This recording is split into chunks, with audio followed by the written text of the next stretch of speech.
diajaklah saya untuk ibadah pemuda. Saya ikut ibadah pemuda dan ternyata ada yang lihat saya ketika saya masuk gereja. Sementara ibadah, tahu-tahunya ada polisi dari belakang. Suruh stop, suruh berhentiin berhentiin ibadah. Jadi diangkatlah saya dengan mobil patroli dan bawalah saya ke polsek, dan memang kerumunan orang sekampung itu banyak.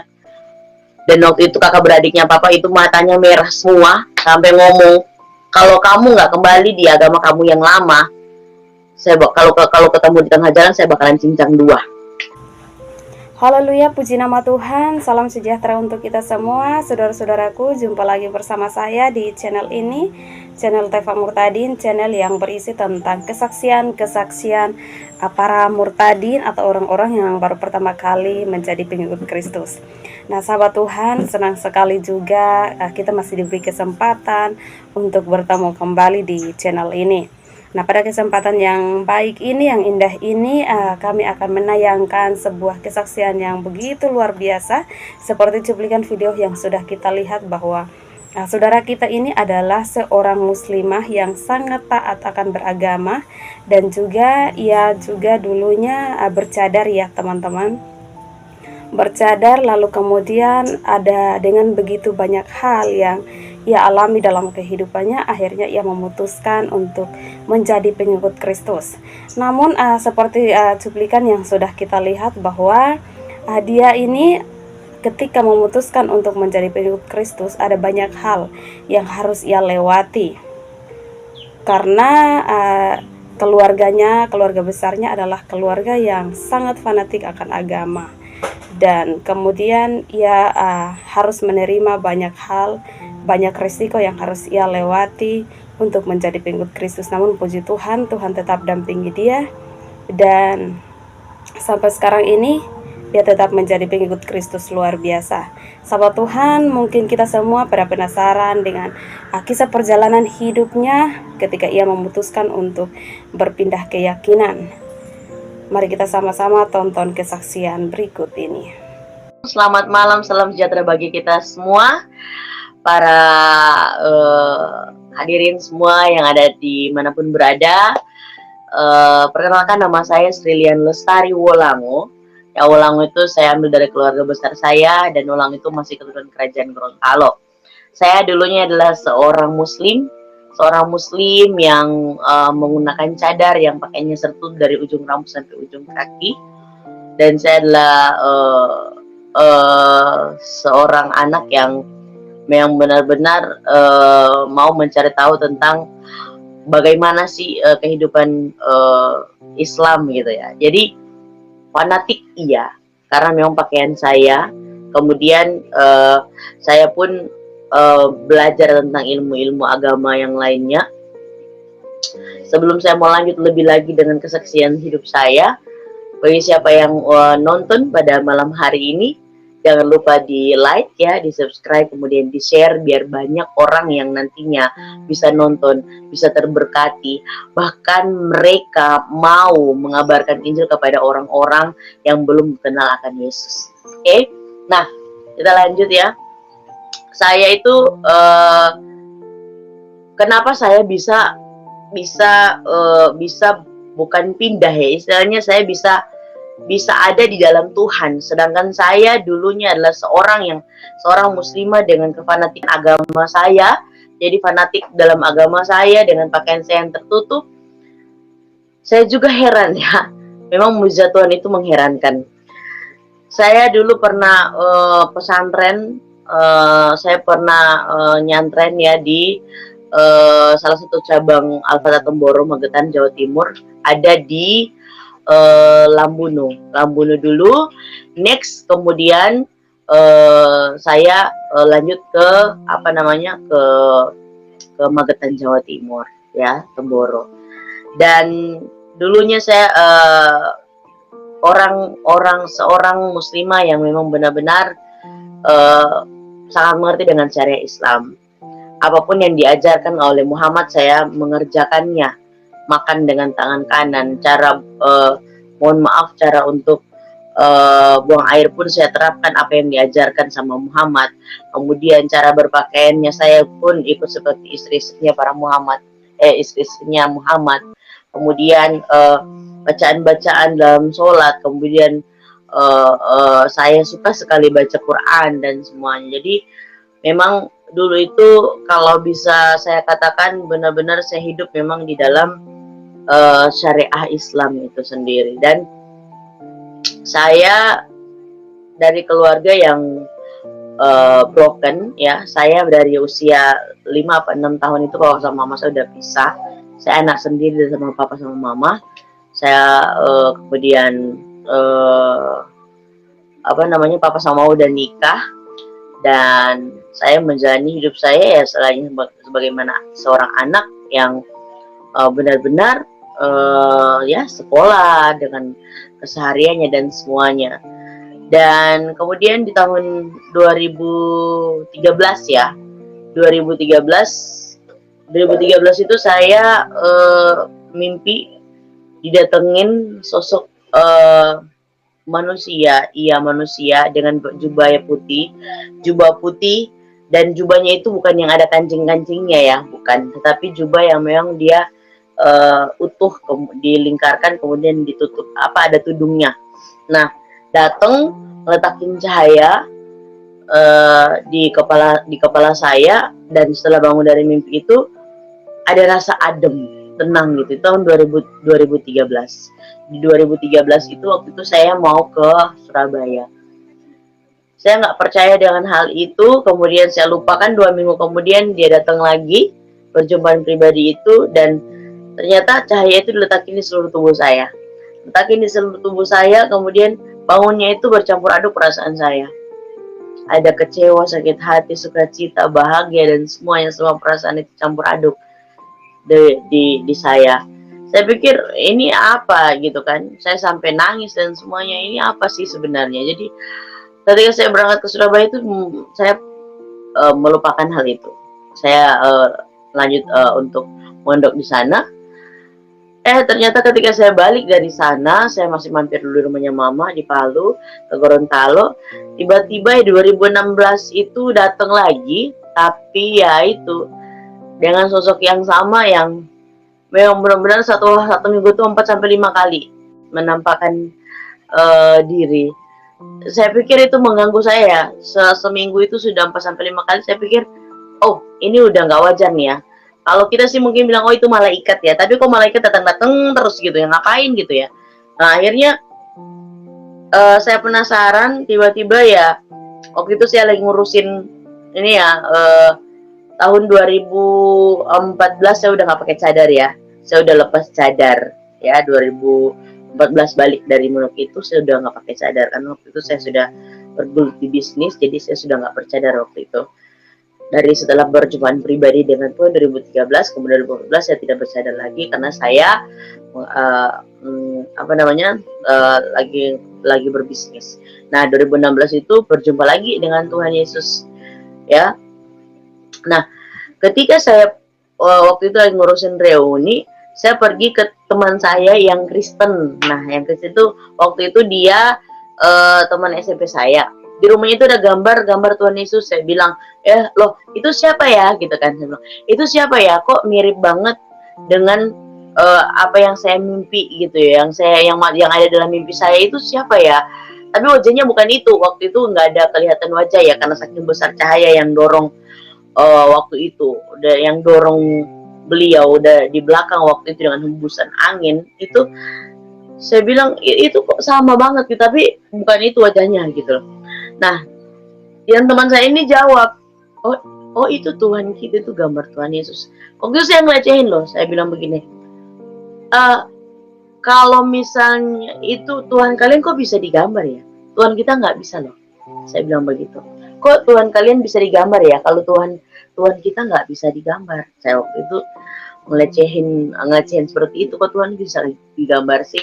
Kayaknya karena mungkin dia penuh kasih dan semuanya, jadi dia cuek untuk hal itu. Kemudian setelah saya bertanya di teman saya ini, tiba-tiba ya dia ngajak saya ke satu tempat tinggal dari pemimpin organisasi gereja. Nah, setelah itu saya ternyata di situ cuman diberikan satu Alkitab kecil. Nah, Alkitab kecil yang ada yang Mazmur Amsal itu, perjanjian baru yang Mazmur Amsal itu. Dan menurut saya nggak butuh ini. Saya mau tahu sosok yang saya jumpai dalam mimpi itu siapa, gitu loh. Saya mau cari tahu yang itu. Saya nggak mau ini buku apa, saya nggak tahu soal buku Alkitab kecil ini, saya nggak tahu, gitu loh. Ternyata saya diusir di tempat itu. Bukan diusir sih, cuman karena memang jangan sampai saya ketahuan keluarga, karena jujur keluarga saya sana keluarga besar dan sangat berpengaruh di sana. Jadi jangan sampai ketahuan saya ada di tempat itu, maka saya cepat-cepat dikeluarin dari tempat itu. Jadi saya pikir, oke, saya harus keluar dari situ. Perlahan-lahan saya baca, tapi kepenasaran saya itu nggak berhenti sampai di situ. Sampai akhirnya saya temui tante, ya, waktu itu pendeta. Nah, pendeta ini iparnya tante saya, tante Nining, adiknya mama. Saya cerita. Nah, ketika saya cerita, dia bilang, benar nih, yang kamu omongin ini benar. Saya bilang, iya benar. Ya udah, kamu telepon aja tante kamu aja dulu, karena saya pun nggak bisa ambil alih, nggak bisa cerita banyak dan semuanya gitu kan. Akhirnya saya telepon tante saya, diajaklah sama tante saya, dan tante saya pun nggak mau ambil alih gitu loh masalah ini gitu kan. Hanya dibawalah saya di pendeta teman kenalannya tante, dan di situ dia jelaskan dan semuanya. Saya pikir, oh iya, oke, dan semuanya dia jelaskan, oke, saya sudah mengerti. Jadi dia bilang, kalau kamu mau ngilangin penasarannya kamu, cobalah kamu ikut dia, penuhi panggilannya dan semuanya. Jadi saya bilang, oke lah. Dia jelaskan soal baptis dan semuanya, dan saya pikir oke, saya siap dibaptis tanpa pengetahuan keluarga saya. Waktu itu bapak saya ada di Toli-Toli, tanpa pengetahuan keluarga saya. Jadi saya ikut. Bayangin, saya dari rumah pakai hijab, tengah jalan saya buka untuk masuk gereja. Nah, benar-benar nggak ada yang ngajak saya, ya. Semuanya real karena memang saya penasaran dengan mimpi saya, dan memang benar-benar saya mau cari tahu ini sosok siapa gitu. Dan puji nama Tuhan, ketika saya ikut bergereja, ada rasa ademnya, ya kan? Ada rasa tenangnya. Saya waktu itu nangis, gitu ya. Cuman di situ ya, saya bilang sama ibu pendetanya, saya mau cepet-cepet dong dibaptis gitu ya. Dia bilang, kalau mau itu kamu harus tulis surat pernyataan dulu. Dan saya pikir, surat pernyataan apa? Ya harus kamu tulis kalau memang benar-benar kamu itu nggak diajak siapapun. Oke, saya tulis dan saya tanda tangan di atas materai. Akhirnya saya dibaptis, dan kepenasaranan saya itu saya pikir hilang setelah dibaptis. Tetapi ternyata makin tambah lagi, di mana saya harus mencari tahu bahwa benar-benar ini sosok yang memang benar-benar menyejukkan hati saya. Dan akhirnya saya diarahkan untuk pergi ke Manado untuk coba kamu ibadah di salah satu gereja, siapa tahu kamu suka dan semuanya. Saya pikir oke, saya pergi ke Manado dan saya ibadah di dalamnya, dan puji nama Tuhan, lega, saya bisa lepaskan semuanya karena nggak ada keluarga saya ya, dan semuanya saya bisa lepaskan, dan semuanya saya bilang, oh Tuhan terima kasih. Bahkan saya waktu itu masih kaku mau panggil Tuhan Yesus, tapi di situ saya bilang, Tuhan terima kasih, betapa bebasnya hati ini.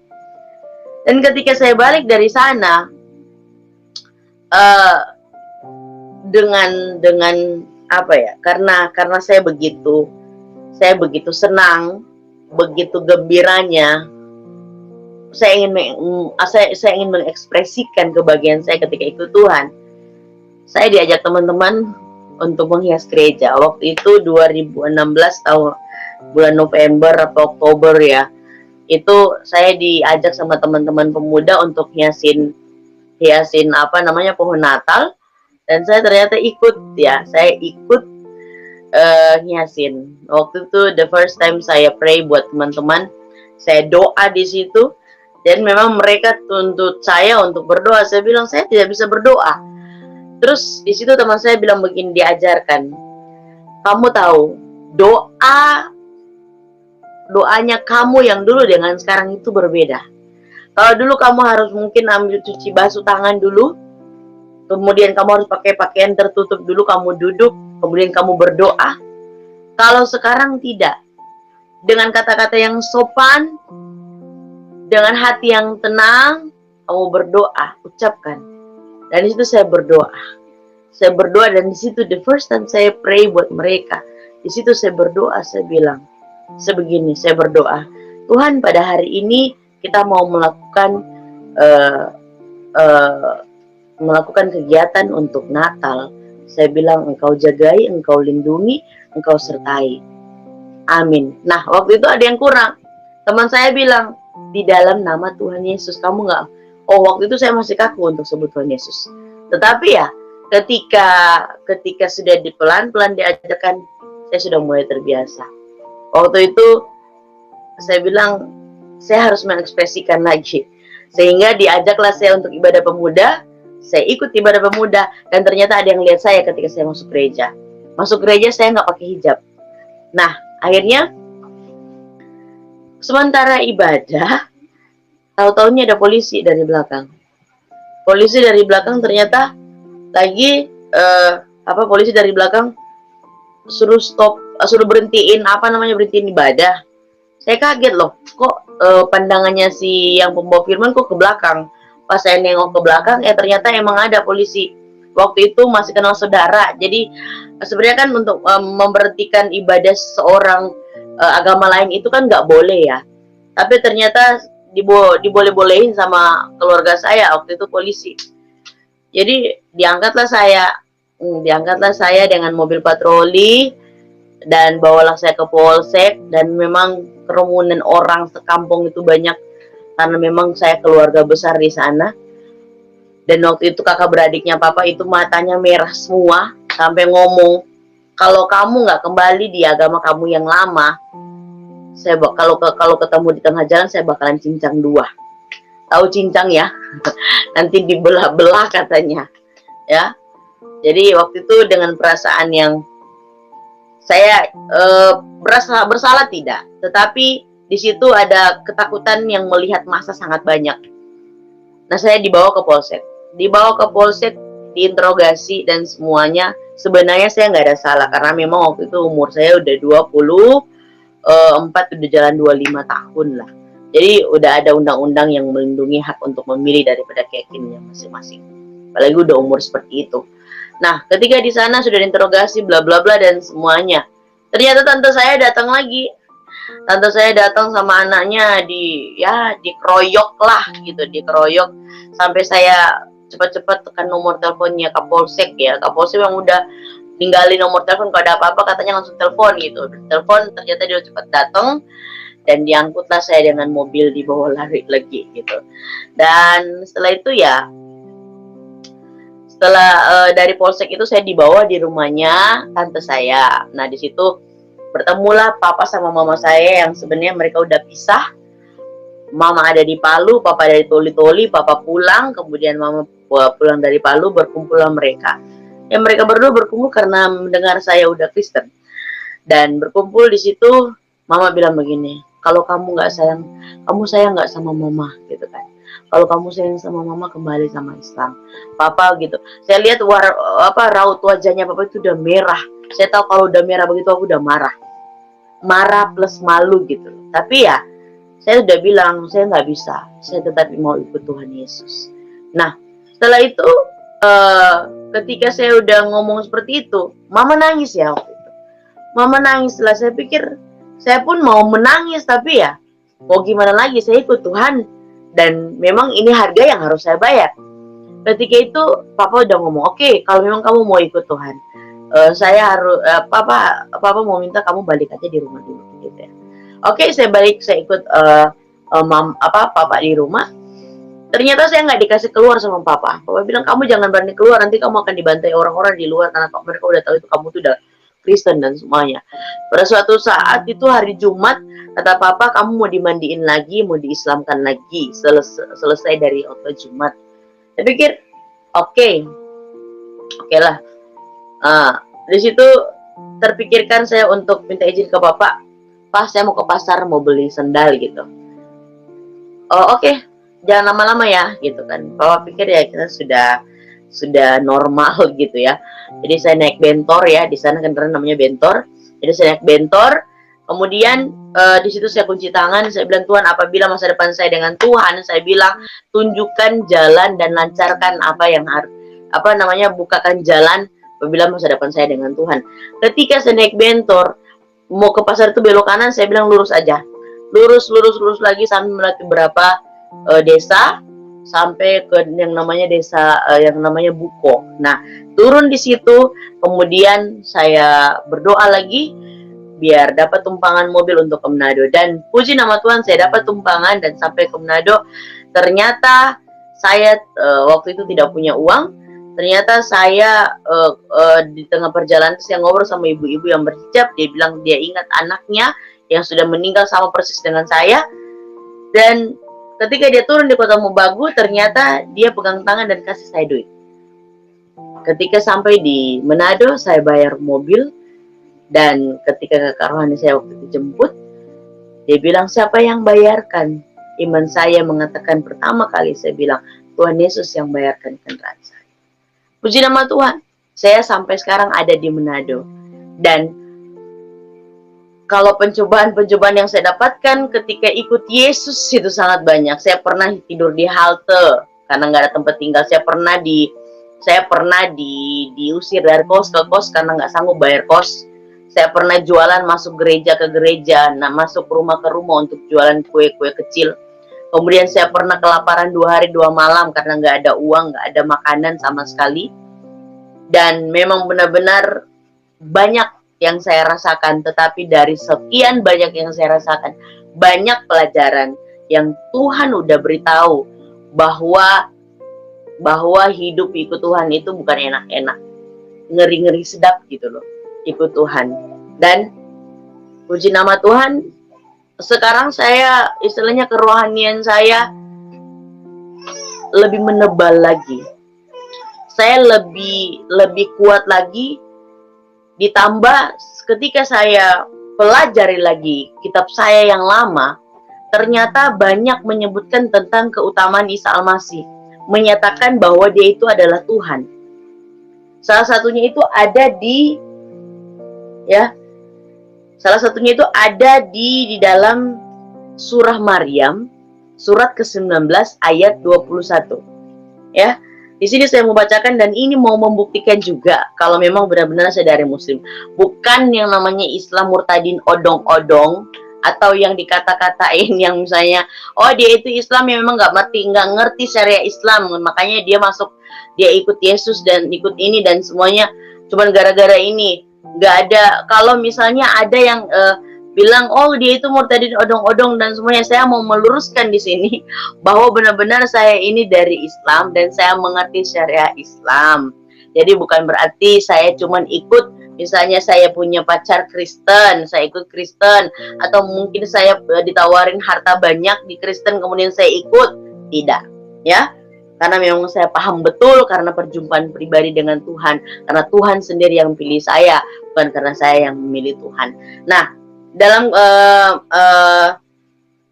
surah Maryam, surah ke-19 ini, di sini yang ayat 21 ya, yang ayat 21. Di sini sebenarnya Maryam kan menolak ketika diberikan Isa Al-Masih di dalam kandungannya. Ya, di dalam kandungannya ditolak gitu loh. Tetapi di sini dia berkata di ayat yang 21, Jibril berkata begini. Qala kadzalika qala rabbuki huwa alayya hayyin wa linaj'alahu ayatan lin-nasi wa rahmatan minna wa kana amran maqdiyah. Jadi dia bilang bagi Jibril berkata, demikianlah Tuhan berfirman, hal itu adalah mudah bagiku dan agar dapat kami menjadikannya suatu tanda bagi manusia dan sebagai rahmat dari kami, dan hal itu adalah suatu perkara yang sudah diputuskan. Saya penasaran dengan ayat ini. Sebelumnya gini, di dalam satu hadis itu pernah dibilang begini, barang siapa yang meninggalkan dengan sengaja satu sholat wajib, maka akan mendapatkan siksa, satu hukum, akan mendapatkan siksa dalam neraka. Nah, kemudian saya bandingkan lagi dengan hadis yang lain yang mengatakan barang siapa yang menghafal 100 kurang 1 Asmaul Husna maka dia wajib masuk surga. Saya pikir begini, menghafal sama melakukan sholat itu kewajiban, menghafal juga itu wajib ya. Nah, paling ringan ini menghafal. Kok saya harus melakukan yang berat? Sedangkan menghafal saja dia bilang, barang siapa dapat menghafal 100 kurang 1 Asmaul Husna, masuk surga. Saya pikir saya lebih memilih menghafal. Tapi ada hadis satu lagi yang mengatakan begini, tidak ada satu amal seorang pun yang bisa membawa kamu ke dalam surga, sekalipun itu aku. Ini kata Muhammad, ya, kecuali rahmat Allah. Nah, rahmat ini yang disebutkan dalam Quran, dalam surat Maryam yang dikatakan bahwa hal itu adalah mudah bagiku dan agar dapat kami menjadikannya suatu tanda bagi manusia dan sebagai rahmat. Berarti Isa Al-Masih adalah rahmat yang kita pakai untuk menjadi saluran kita sampai ke surga. Ini yang dimaksud daripada hadisnya Muhammad ini. Ternyata saya baru mengerti. Tidak ada amal siapapun yang bisa bawa kita, amal apapun yang bisa bawa kita ke dalam surga kecuali rahmat Allah. Nah, dalam Quran ini, dalam surat Maryam ayat 19 ini ternyata disebutkan rahmat itu sendiri adalah Isa Al-Masih. Dan saya menjadi pengikut Isa Al-Masih. Tidak ada yang salah dengan iman saya. Saya mengatakan bahwa dia adalah Tuhan. Karena dialah yang awal, dia yang akhir, dialah Alfa Omega.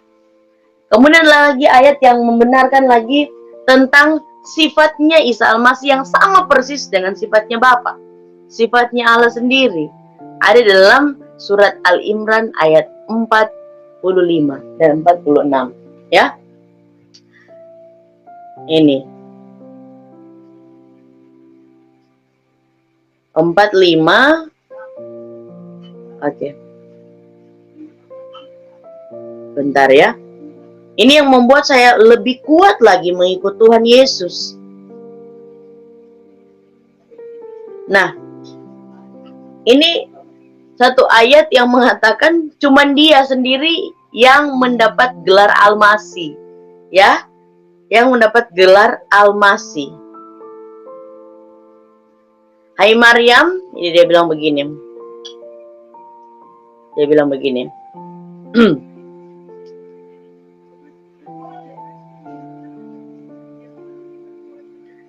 Dia bilang begini ya. Idz qalatil malaikatu ya Maryamu innallaha yubasyshiruki bi kalimatin minhusmuhul Masihu Isa bin Maryam wajihan fid dunya wal akhirati wa minnal muqarrabin. Jadi ketika malaikat berkata, hai Maryam, sesungguhnya Allah mengembirakan kamu dengan kalimat daripadanya, namanya Al-Masih Isa putra Maryam, seorang terkemuka di dunia dan di akhirat. Ya, dan termasuk orang-orang yang didekatkan. Jadi dia yang terkemuka di dunia dan juga di akhirat. Jadi cuman dia satu-satunya jalan yang bisa membawa kita kepada surga. Jadi saya pikir saya nggak salah. Gitu, ya kan? Dan ini memperkuat iman saya, ya. Kemudian ada lagi, ya, di dalam surat ayat Al-Maidah, ya, Al-Maidah ayat 110, ya, ayat 110. Oke. Ini ya, banyak sekali yang Isa atau yang Tuhan Yesus lakukan yang benar-benar sebenarnya banyak yang tidak tahu, ya. Hai Isa putra Maryam, ingatlah nikmat kepadamu dan kepada ibumu di waktu aku menguatkan kamu dengan Ruhul Kudus, ya. Jadi Isa Al-Masih, Tuhan Yesus dikuatkan dengan Ruhul Kudus, ya. Ruhul Kudus. Jadi kamu dapat berbicara dengan manusia di waktu masih dalam buayan, ya. Kamu dapat berbicara dengan manusia di waktu masih dalam buayan dan sesudah dewasa. Dan di waktu aku mengajar kamu menulis hikmat Taurat dan Injil, ya. Dan di waktu kamu membentuk dari tanah, ya.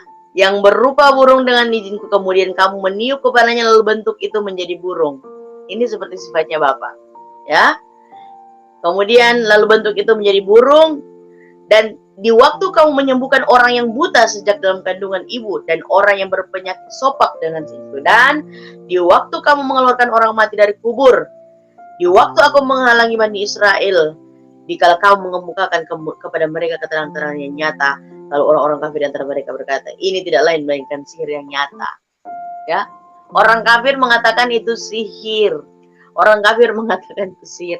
Padahal ini benar-benar terjadi. Ya. Kemudian ada lagi dalam Al-Imran ayat 49. Ya. Al-Imran ayat 49. Saya lebih kuat lagi dengan ini ya. Oke. Oh, Al-Imran ayat 49 ini sama lagi dengan yang saya sudah bacakan tadi.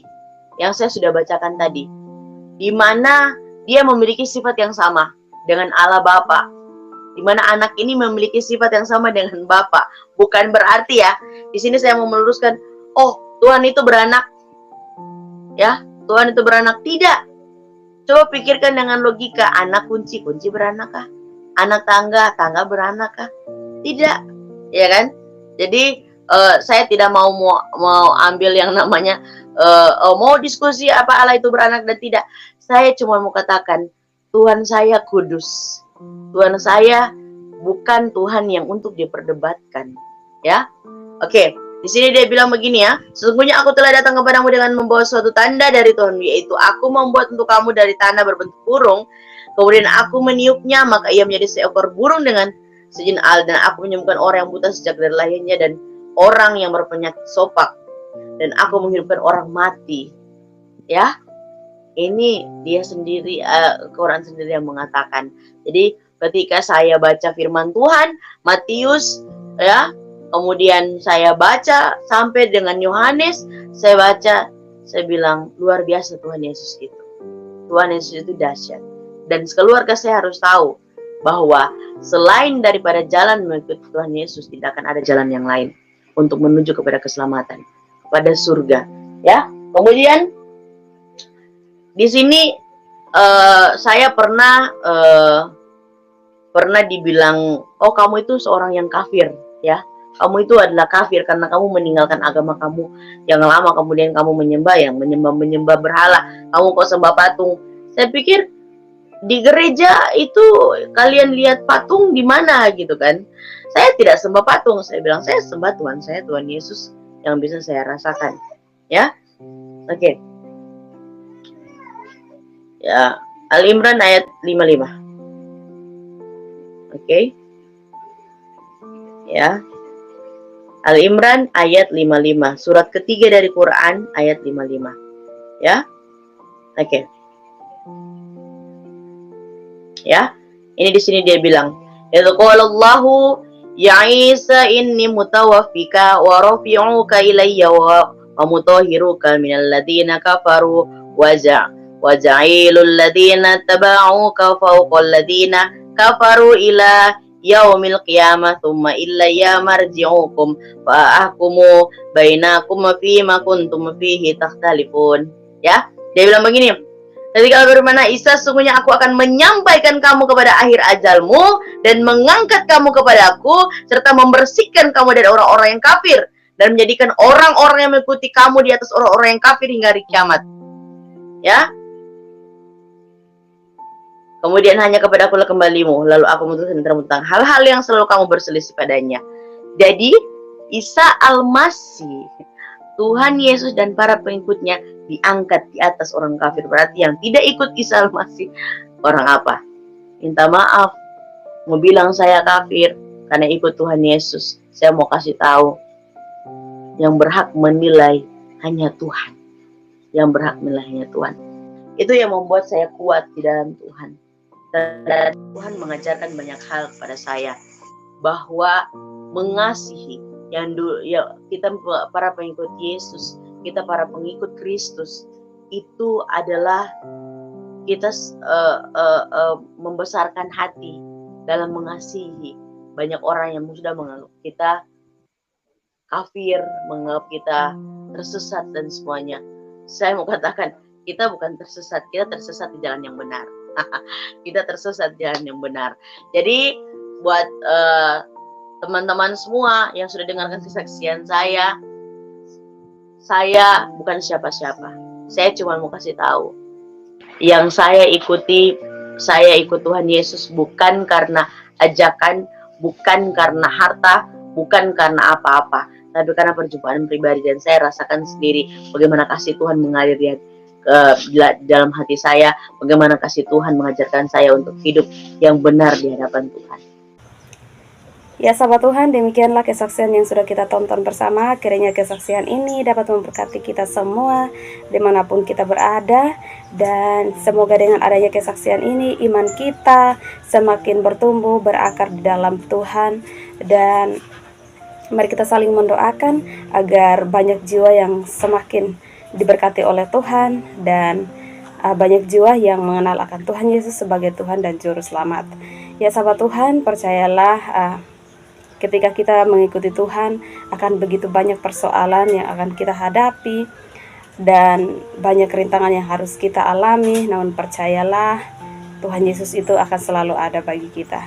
Ya, saya rasa kesaksian ini cukup sampai di sini, dan terima kasih untuk sahabat-sahabat Tuhan yang masih setia dukung dan juga support channel ini. Tuhan Yesus memberkati kita semua. Mari sebarkan akan kesaksian ini, video-video yang ada dalam Teva Murtadin ini, biar semakin banyak jiwa yang mengenal akan Tuhan Yesus sebagai Tuhan dan juga Juru Selamat. Ya sahabat Tuhan, sekian dan terima kasih.